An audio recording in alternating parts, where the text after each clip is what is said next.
Good afternoon, good morning, good evening, bon dia, boa tarde, depending on where you are on this fast forward planet, wrapped in a pandemic still, even though it doesn't feel that way in some places. A human heated planet and a planet in turmoil because of one weird dictator running a superpower. They call it when a superpower goes rogue. Things strange. Very Vladimir Putin and his work in Ukraine.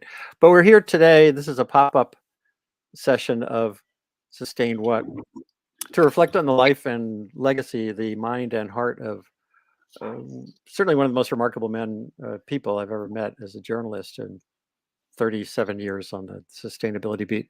That's James Lovelock, who passed away, I guess sounds like yesterday, on his 103rd birthday. Jonathan Watts, I'm very pleased to have here from Altamira in Brazil, not just in Brazil, but in Amazonia, is here. He's with The Guardian and has in the midst of writing a biography of this amazing man, Vince, whose name Gaia, whose first name Gaia, reflects one of the legacies of James Lovelock, is poised, I think, to join us too. I'm going to make sure in a minute, but I couldn't wait to start.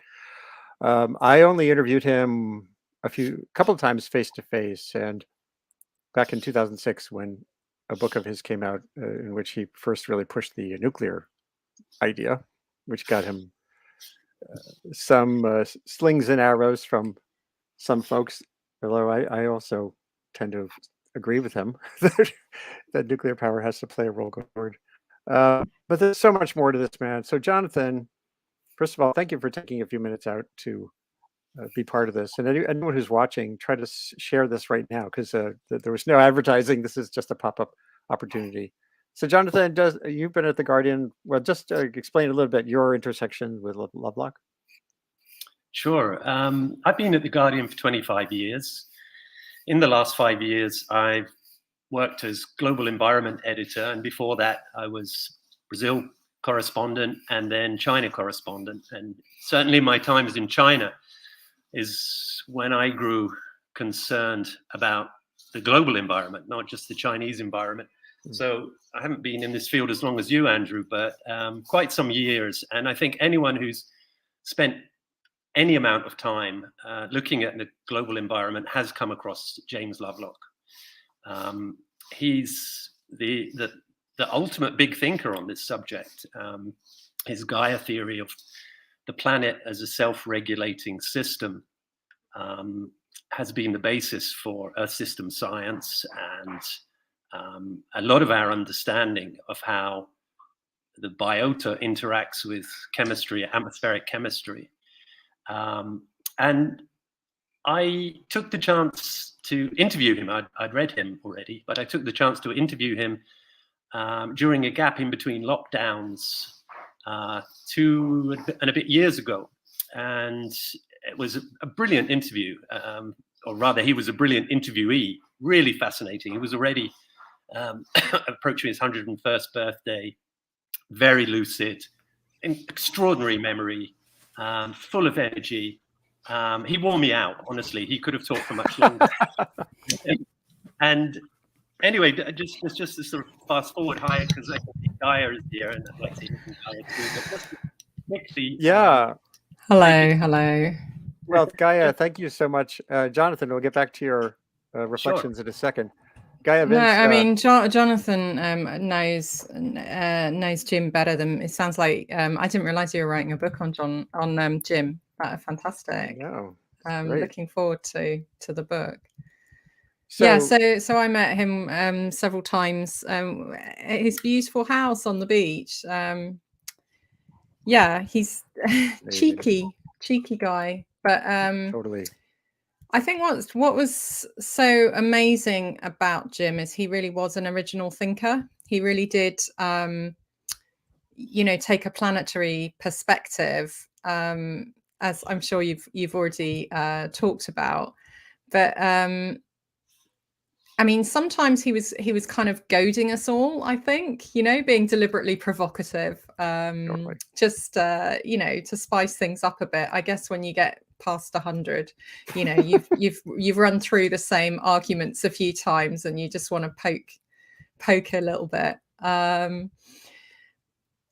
But I think he was able to do what a lot of us are not able to do, which is genuinely imagine the future in a way that most of us really struggle to imagine just a few months into the future.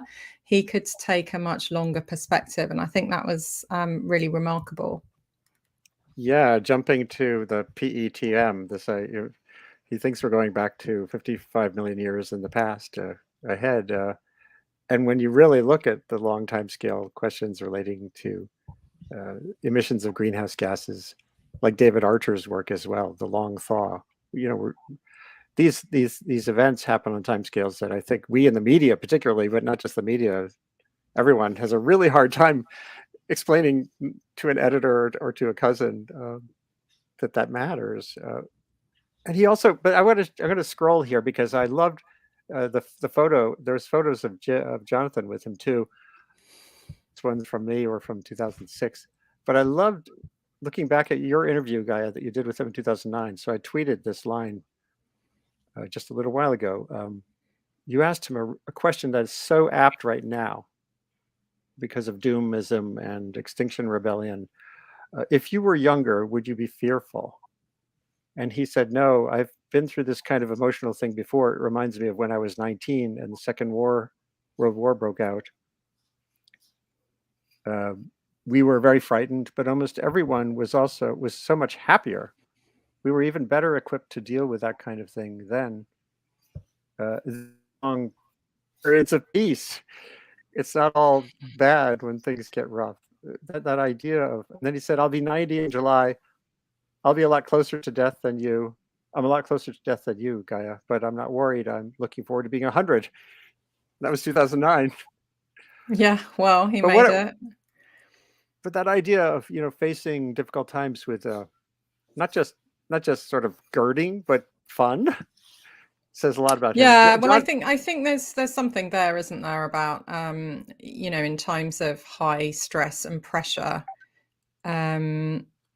it almost takes away our ability to reflect, and we can, you know, we're busy because there's an emergency, there's something to deal with. And I think he's right. A lot of us, it's a personality thing, I think, but a lot of us find it actually harder to deal with the mundanity. I mean, it's hard to think of that at the moment because I actually crave boring times, because the political landscape at the moment is absolutely terrifying. The climate landscape is terrifying. So I feel like we haven't been in boring times for well, since before 2016 anyway. So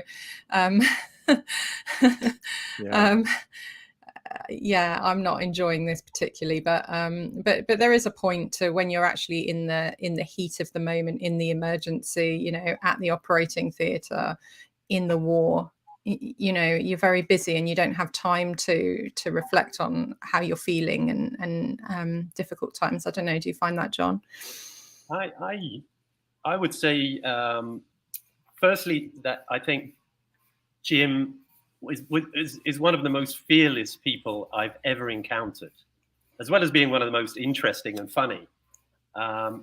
He really, I mean, death was just fascinating to him. It was like another subject of inquiry. And this dates back to when he was really young, and he would like the early scientific pioneers like Haldane. He would do all his experiments on himself. He would try eating deadly nightshade. He would burn himself to third-degree burns. He would inhale gases that made him faint. He was a proper scientist. Well, you know, don't do this at home, kids. Any of these things, but and in a sense, he's so looked at the bigger picture. Whether you called it Gaia or Earth system science or just the universe and everything, that he saw how small the human place was in that. And his own existence. And he liked being alive, obviously. He had this astonishing life. But it was a sort of a subject of fascination that, well, and sometimes he would talk about it. He would almost sound a little bit callous he would say, well, we can overcome this, but probably the human race will have, lose a billion or so people in the process. And for him, it was just the big picture. He was so much more focused on all-encompassing nature and the planetary life support system than he was on in his big global view, stretching back eons, than he was of sort of the petty human concerns of here and now. I mean, he wasn't an unsympathetic character, but he really had that big vision. Yeah, he wasn't human-centric, which was quite interesting for a human. Yeah, I mean, yeah, he could almost be quite contemptuous of how stupid we all are as well as a species, which yeah, I mean, he did take that perspective of the planetary perspective of it sort of being, of us just being another species on it, and our population kind of, the future of our population being just another concern like the future of population of, I don't know, bacteria or any other species. It did feel very, as though as he was able to do that in a way that most of us can't, because we're naturally a little bit more biased towards our own survival. Yeah, right. Being in the petri dish and stepping out of it is something we're not good at. Now, Jonathan, just because you've been close to him so much these past months, what were some of the final things on his mind? I don't want to spill the beans on your book, but because he went through catastrophist. He even described himself to me once as an alarmist, meaning actively alarming. But then he had these other moments like Gaia was describing. So where was he in these last months? Was the end. He did waver considerably over the last few decades, as you said, on whether he was a doomist or not. I would say his sort of peak doom period was like around about 2004, 2005. And then there was some, I'll reveal more in the book, but there was some pretty, there was some scheming behind the scenes to get him to change his mind. And he did change his views, and he sort of backtracked and said, I was too alarmist before. But then towards the end, he took a pretty gloomy view of the direction that humanity and the environment were heading, and he became very interested in the epidemic, and the idea that COVID might be functioning as a Gaia feedback mechanism on a species, the humanity, that had gone too far in using up too many resources and was destabilizing the system that needed things to be in a certain kind of balance. And so this idea of, it's a very Malthusian idea, but he referenced Malthus a few times in his conversations with me, and was thinking in those sorts of directions. That's when is your book out, John? Well, I've got to finish it first. I'm supposed to finish it by November, and I don't have a deal, so I also need a publisher. Oh, well, I'll make sure. I think you'll get one. But yeah, I very much hope it can come out next year. That would be the idea. And there's some interest in doing a biopic, which would be wonderful as well, because his life really was extraordinary. I came to think of him as a sort of a real life scientific Forrest Gump, who just bounced across all these earth-changing events of the 20th century, from early virus studies to lipid studies, then to be involved in the search for life on Mars for NASA, early climate science for Shell, the ozone hole discovery in the mid-70s, albeit on a controversial side of the fence, and then the Gaia theory, and then there's lots more beside that, like his cryogenic work and his work for MI5 and MI6, I mean, it's just, what a life, you know. I'm really saddened because he was a friend, but at the same time, I don't know anyone who lived such a full life, who explored what a human being can be, who lived his curiosity to the full, and died in a way that most of us can only dream of. You know, on his 103rd birthday, at home with his family, holding his hand. You know, that we'd all be lucky to be even close to that. So absolutely. I'm sad, very sad. I miss him a great deal already. But, you know, really, wow, what a life. And can you talk a little bit about the, you know, I remember asking him at one point, he saw himself more as an inventor than a scientist. And, you know, his work on instrumentation related to CFCs and the like, he had some troubles with the idea of science as we think of it. Yeah, well, again, this depended on which age he was. In his teens and he early was such 20s, a contradiction. Yeah, no, he didn't mind contradicting himself. If he thought the facts changed, you know, his understanding of the facts changed, he wouldn't mind changing the big picture to adjust to that. But yeah, in you know, in his youth, his dream was to be a scientist. That's all he thought about. And then later on, he got when he became independent, which was in like the mid 1960s.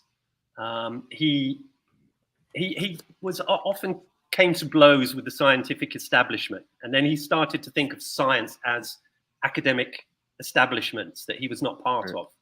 And so there was that sense that, well, if you're in an establishment, you'll think in an establishment where you won't be free to sort of really push those big ideas. And his big ideas, going to your first question, Andrew, were largely fueled by, or largely provoked by, his invention.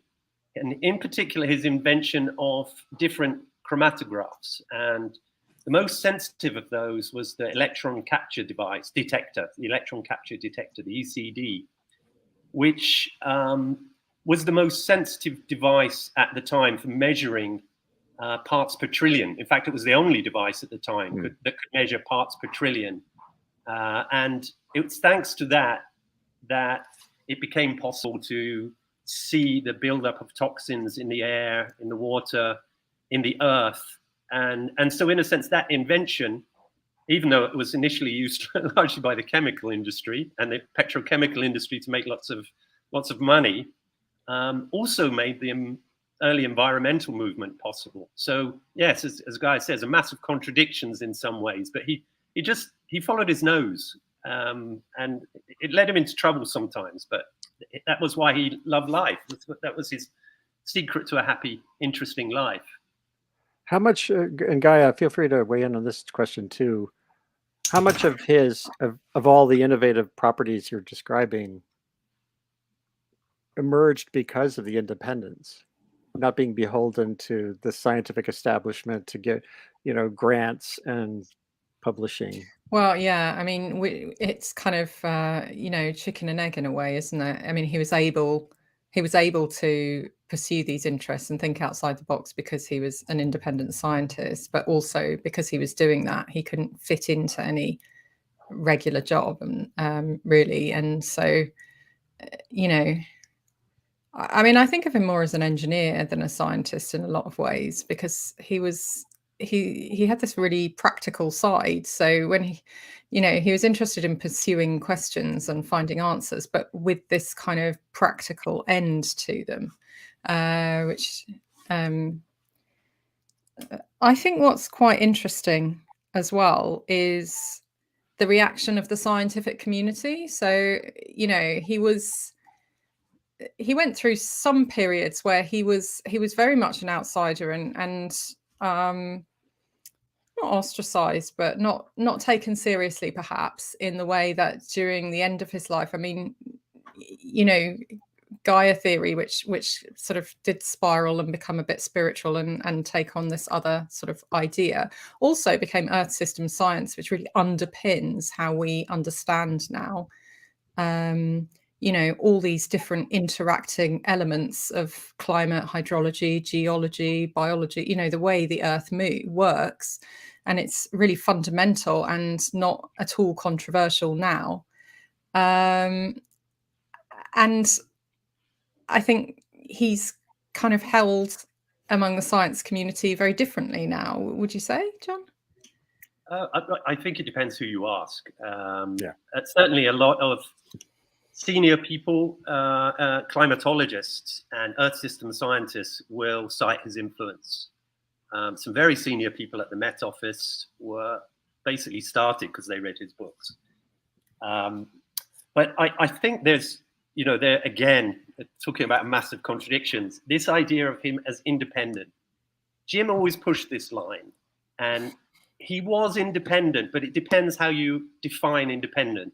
He was independent in that he wasn't tied and obliged by one institution, like one university, as academics usually are. But at the same time, he was working for the Ministry of Defense in the UK. Right. He was working for Shell. He was working for Dow Chemicals.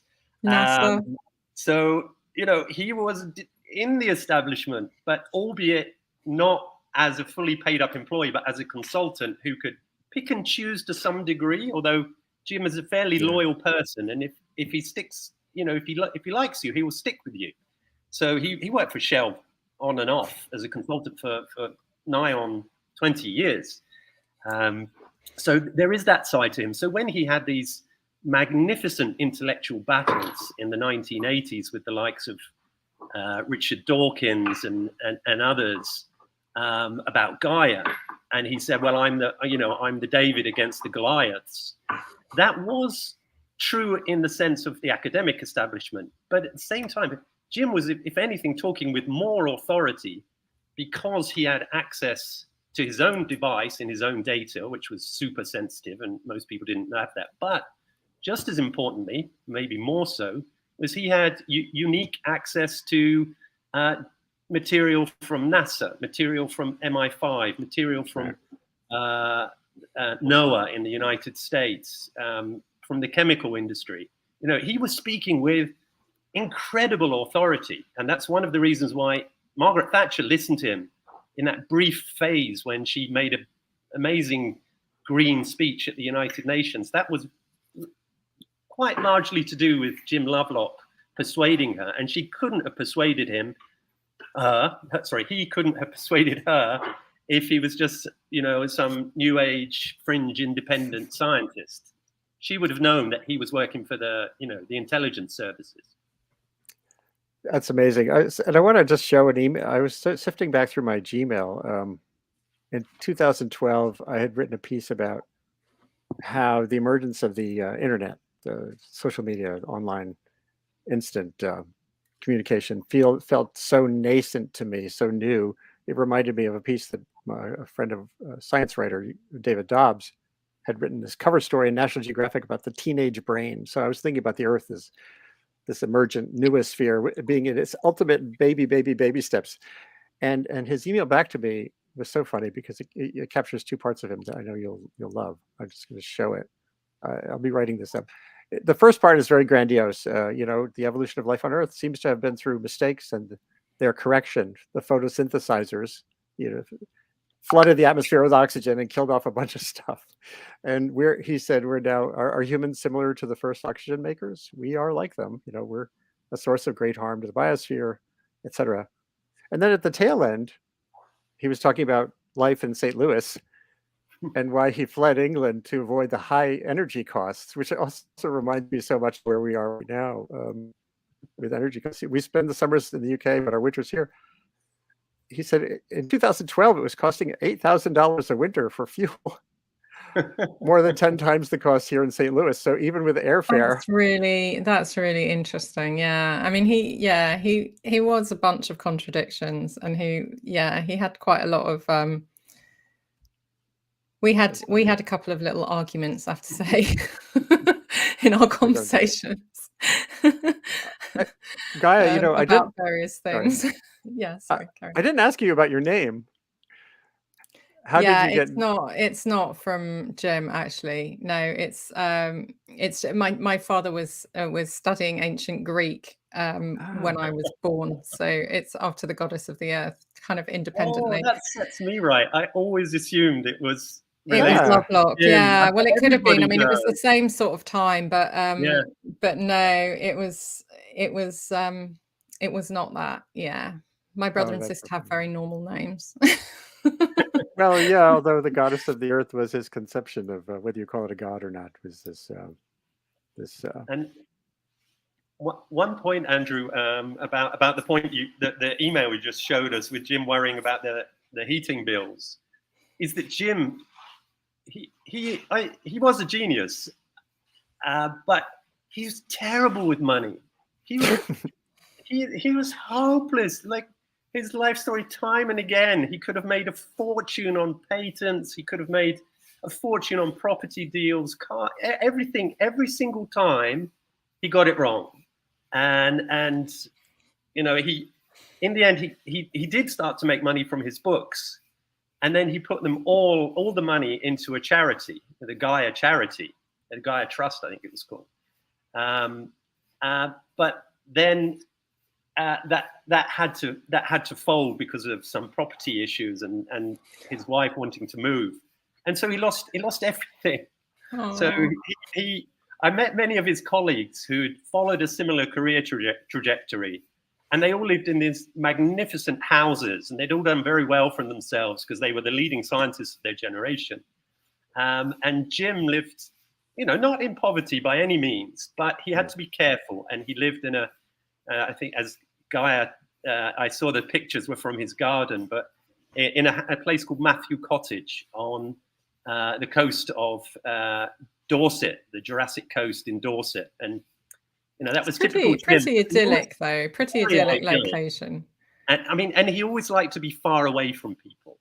He was, when you met him, he was the most sociable, warm person ever. But if he could, he would generally avoid people. He wasn't usually comfortable with people, and he always said they were a distraction, and wrote that several times. So I'm in rural. Yeah, Maine. he was very friendly and kind, but at the same time, he did spend a lot of time railing against anyone who had the temerity to drive down the public road or come anywhere near his house, which was like, I mean, public property, hikers or anyone. He was just like, why are they here? Why are they coming down here on their bicycles, on their cars? And it was a public road. One last question, and then I'll let you get back to the day. And I know it's a busy one for everybody. Thank you for doing this. And I'll be writing this up and posting it. The video gets preserved. Do you have a sense of the legacy that will endure and dominate, being the softer one, the sort of Gaia part that's never going to be sort of demonstrable in the traditional science way, or his inventiveness and more technical achievements? The reason I'm asking is because Walter Munk, who died at the age of 102, this amazing oceanographer who I got to know for a period of decades, who also helped win World War II. He did a lot of he had a similar kind of journey. And toward the end of his life at the Vatican in 2014, I asked him a pretty concrete question. How are we going to get through this century? He was at a big meeting on sustainability, and he was a physical oceanographer. He was a numbers guy, a quant. And he said to me after dinner, he said, this will take a miracle of love and unselfishness. and none of that was about science. It was about his humanity. And I see a lot of that also in Jim. There are a couple of other people I've known through the decades that are sort of like that. So which do you think will dominate? I guess the obituaries are all flowing right now. I think they probably are more Gaia than CFCs. I don't know. Do you want to have a first stab at that, Gaia? Well, I mean, yeah, obviously Gaia theory. I think that will be his big legacy. This idea that that the Earth works as a system, and then from that flows the kind of complexity, and also from that comes the fact that we humans have now disrupted and dominate this system in a different way and are pushing it out of our habitability, not out. You know, he was never about the sort of the earth is gone and the earth is, you know, the earth will persist, obviously, but us. And I think that will be his main legacy. That's what he's known for. Yeah. And sorry, you wanted to add something, guys. Well, I was just going to say that he did have these, you know, he swung sort of in and out of it, that, you know, the whole of humanity is going to go extinct in 30 years or whatever he said, I can't remember. And then, you know, 2 years later that, you know, he would have changed his mind and said, no, we're going to be fine. Maybe 2 centuries, it might go extinct. And then he'd be like, you know, he changed that a lot. But this idea of that we are threatening our species, and, you know, we're threatening our civilizations basically, but that idea of sort of making clear the threat to people of our planetary changes, which, you know, there's plenty of scientists that are doing that now, but he was one of the first big names that really came out and you know, with big warnings about that because of our pollution. And I think that's quite significant. And I think that's also what he will be remembered for. And Jonathan? For me, it's... I asked him this many times and he gave a different answer. But generally, you know, he would say the Gaia theory, or he would say the electron capture detector, and which just made us see things in a different way. And I really love the way the French philosopher Bruno Latour talks about the importance of the ECD, and he says that it's like Galileo and his telescope, except it's the inverse of that. Galileo and his telescope enabled humanity to see the infinity of the universe, just how big everything is, and encouraged this idea that we can stretch out endlessly. And what Latour says is that Lovelock kind of gave us the opposite. He gave us the electron capture detector, which showed us that at this tiny, tiny level of parts per trillion, toxins were building up in the earth, the water, and the land, in the earth, the water, and the air, and that there are limits to the carrying capacity, or the capacity of what humanity can do. And I think that is huge, and that is not just the invention. That is the vision. And I think what Lovelock was those two things together, not just the inventor, not just the philosopher, but the inventor-philosopher. And that really relationship that he had with Lynn Margulis as well. That really made him special. And he always said, it's not enough to just crunch the data. That's a starting point. And you have to rely on intuition, and you have to rely on love. And to a sense, you know, he wasn't a religious person, but he felt there needed to be a spiritual dimension to any solution. So, yeah, it's that combination. And as Gaia was saying, sorry, before I interrupted you, although he had this reputation of a kind of antisocial person, his collaborations made Gaia possible. It wasn't just Jim. It was Jim and Lynn. It was Jim and Diane Lovelock. It was Jim and Andrew Watson, Tim Lenton, a number of other really important scientists who each contributed something. Jim couldn't have done it on his own. He was a brilliant man, but he needed those relationships and those partnerships. Those are great summing thoughts, and kind of just the beginning of a conversation that we'll probably play forward for a long time to come. It's great to have you on System What today. This Columbia Climate School pop-up webcast, this one. Sorry about any lapses earlier. I'm on Elon Musk's satellite system here in rural Maine, and too many trees, actually. We need to cut down more trees to have a good view of the satellites. And thank you again, Jonathan Watts, from the Amazon, from Altamira in the Amazon, for being here. And here's hoping... Is that where you are, John? Yeah, he's moved there. Oh, wow. Okay. It seems like Andrew and I both followed James Lovelock's pattern of moving out into the countryside to avoid distractions. Yeah. Where are you exactly? In city called Altamira in Pará state in the northern Brazil. Wow. The last Okay. last time I was there was 1990 for the trial of the killers of Chico Mendes in another part of the Amazon. Hold on, my phone's ringing. I have to stop that. And Gaia, where are you right now? Where are you living? Well, I'm in the boring place. I'm in London. Oh, I am not. Recently hot place. Yeah. Last week, it's now dropped 20 degrees since last week, in that way. So I'm now wearing a jumper in July. So astounding. Well, and let's hope that Brazil sees some dramatic changes in, is it October, the vote there? It is, yeah. Oh, fingers crossed. I hear Bolsonaro is trying to question the integrity of the electronic vote. Oh, I mean, it's changing subject, but this is hugely important, at least in the short term, is that he's trying to do what Trump did.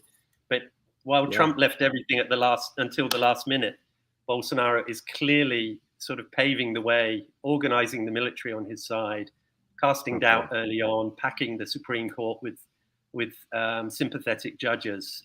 So I don't think anyone should be in any doubt that he's going to try to usurp democracy. And now is the time for people to really act and well, okay, total change of subject. But if we're going to, if democracy is to be saved in Brazil and the Amazons to have any chance, Brazil really needs to understand there'll be quite a high cost to pay if this happens. It's terrifying. I'm really terrified. And I mean, is Lula? What's the? Sorry, we won't go into this now. But it is. Sort of following from London, and it really. Well, Lula's ahead, but it's he is ahead, but like he's always at risk of being locked up again, isn't he? On charges of various things, and I'm worried that he's not going to be available to be voted for. He will definitely be running. There's no doubt. Right. It's just the margin of victory will determine how much chaos there is. Well, on that note, more evidence that humanity's quote unquote intelligence might get ahead of its capacity to save itself. Let's hope for the best outcomes. Thanks for having us on, Andrew. Time. Yeah, thank you. I mean, Jim was so remarkable. It's not often you can say of a 103-year-old man, he was too young to die. I mean, he was pretty amazing. He was amazing. And he'll be around for a long time to come, in people's minds and hearts too, not just his family. So thanks again for being here. Take care. Thank you. Bye-bye. Bye.